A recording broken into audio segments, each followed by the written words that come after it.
السلام علیکم اسٹوڈنٹس، آج ہم کاروان اردو کلاس 8 جماعت ہشتم کا سبق ہم سری لنکا تھے اس کی سرگرمیاں کریں گے۔ اس کا پہلا سوال تو سفر نامے کا دلچسپی سے خاموش مطالعہ کرنا ہے، تو یہ آپ کو ریڈنگ میں ہیلپ کے لیے ویڈیو چڑھا دی گئی ہے، آپ اس کو کھول کر ریڈنگ کر سکتے ہیں۔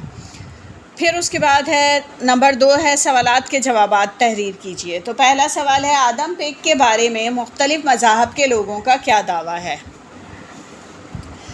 جواب اس کا ہوگا، کہا جاتا ہے کہ جنت سے زمین پر اترنے کے بعد حضرت آدم علیہ السلام الٹے پاؤں پر کھڑے ہو کر آدم پیک پر معافی مانگتے رہے۔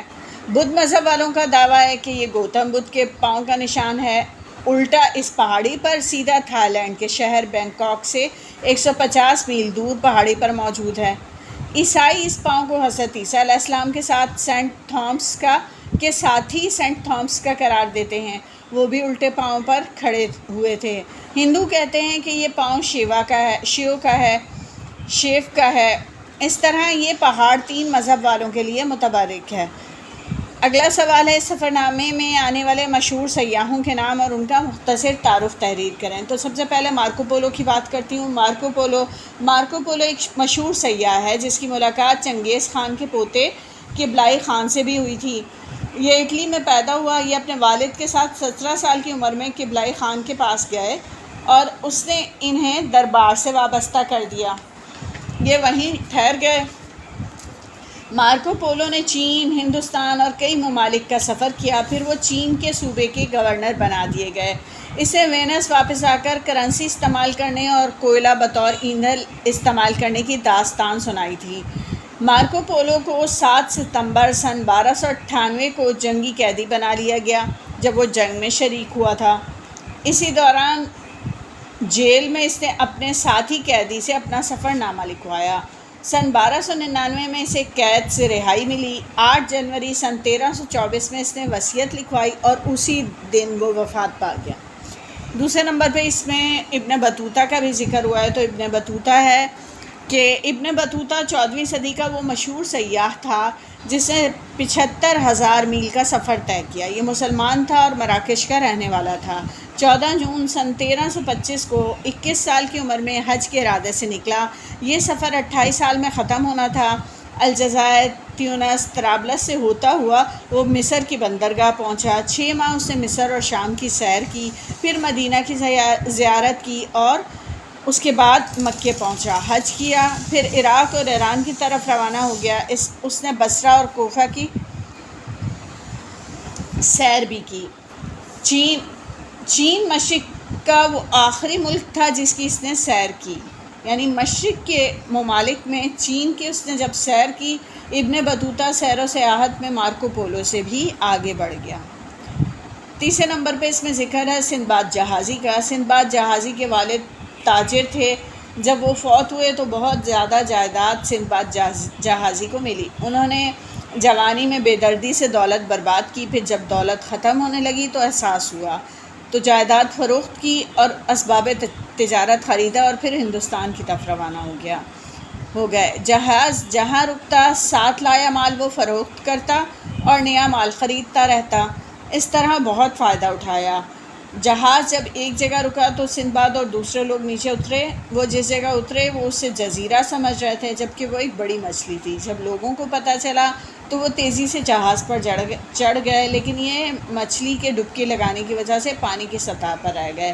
اس طرح انہوں نے کئی مشکل سفر کیے، پھر کسی طرح جان بچا کر ایک جزیرے پر پہنچ گئے۔ کچھ عرصے بعد وہی جہاز اس جزیرے کے پاس پہنچا، اسے اپنا سامان واپس ملا۔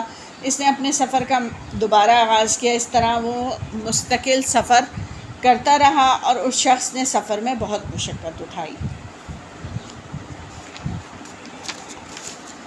اس کے بعد سوال ہے کہ اپریل تا نومبر آدم پیک کی رونق کیوں کم ہو جاتی ہے؟ اپریل تا نومبر موسم خراب رہتا ہے، تیز ہوا اور بارش کی وجہ سے چوٹی پر چڑھنے میں رکاوٹ ہوتی ہے، اس وجہ سے آدم پیک کی رونق کم رہتی ہے۔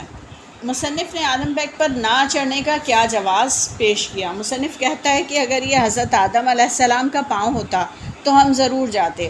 اللہ نے ہمیں زمین پر پیدا کیا، اگر حضرت آدم علیہ السلام کو بھی نیچے سے اوپر جانا ہوتا تو وہ یہ خطرہ مول نہ لیتے، اس لیے ہم بھی زمین پر ہی ٹھیک ہیں۔ اچھا، اب ہے آگے کے سفر نامے سے دو دلچسپ اور پرمزہ جملے تلاش کیجیے۔ میں نے 2 جملے تلاش کیے ہیں، اس کے علاوہ بھی ان کی تحریر بہت پرمزہ ہے، آپ چاہیں تو اس سے مختلف جملے بھی نکال سکتے ہیں۔ تو پہلا ہے، ٹیلی ویژن پر تامل زبان سے خبریں آ رہی تھیں، اللہ کا شکر ہے کہ ہر قسم کی اطلاع سے محفوظ رہے۔ یہ چیپٹر کے اندر یہ موجود ہے، اور اس میں ایک طرح سے یہ ظاہر کیا گیا ہے کہ انہیں تامل زبان نہیں آتی اور خبریں پریشانی کا سبب بنتی ہیں، تو یہ اللہ کا شکر ہے کہ زبان نہ آنے کی وجہ سے یہ ہر قسم کی اطلاع سے محفوظ ہے۔ یہ طنز و مزاح پر مبنی جملہ تھا۔ اسی طرح ایک ہے، اپنی پسند سے کبھی کبھار منہ کا ذائقہ بدلنے کے لیے دال کھا لیتے ہیں۔ دال عموماً پسند نہیں کی جاتی، گوشت، مرغن غذائیں اور اس طرح سے سبزیاں، یہ سب زیادہ پسند کی جاتی ہیں دال کی نسبت، تو اس لیے یہ جملہ بھی پرمزاح سا بیان کیا گیا ہے، دلچسپ بھی ہے۔ اپنی پسند سے کبھی کبھار منہ کا ذائقہ بدلنے کے لیے دال کھا لیتے ہیں، زر مبادلہ خرچ کر کے دال کھانے کا تصور نہیں کیا، یعنی اس سفر کے علاوہ کہیں اور کبھی پیسے خرچ کر کے دال خرید کر کھائی نہیں جاتی۔ سفر نامے سے 2 اقتباس ڈھونڈ کر خوش خط لکھنے ہیں جس میں عمدہ منظر کشی موجود ہو، یعنی عمدہ منظر کشی کہ آپ کو یہ محسوس ہو رہا ہو کہ جو کچھ لکھا ہوا ہے آپ اسے پڑھتے ہیں تو پھر آپ کے سامنے ایک سین یا نظارہ سا آ جاتا ہو، تو اقتباس کہا جاتا ہے کہ چھانٹ کر کچھ نکالنا، چننا یا اخذ کرنا۔ یہ پیراگراف بھی ہو سکتا ہے اور کچھ لائنیں بھی ہو سکتی ہیں۔ تو مثال میں ایک اقتباس سے دے دوں گی، جبکہ دوسرا اقتباس آپ کو خود تلاش کرنا ہوگا۔ آسمان سے بادل ہٹ گئے تھے، پورا چاند چمک رہا تھا، دودھیا چاندنی شاخوں پتوں سب زمین پر اتر رہی تھی، محسوس ہوا چاندنی میں ایک سحر ہوتا ہے۔ اس کے بعد نمبر 6 ہے، یہ سفر نامہ سری لنکا کا ہے، کم از کم ایک ضرب المثل ایسی لکھنی ہے جس میں لنکا لفظ استعمال ہو، اس کے معنی لکھنے ہیں اور اسے اپنے جملے میں بھی استعمال کرنا ہے۔ تو جو ضرب المثل میں دے رہی ہوں وہ ہے، گھر کا بھیدی لنکا ڈھائے۔ اس کے معنی یہ ہوتے ہیں، ہر راز جاننے والا نقصان پہنچاتا ہے۔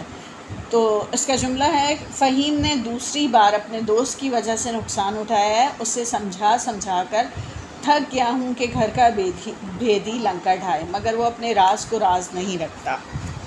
تو آج تک کے لیے اتنا ہی، اب ملتے ہیں اپنی نیکسٹ ویڈیو میں، جب تک کے لیے اللہ حافظ۔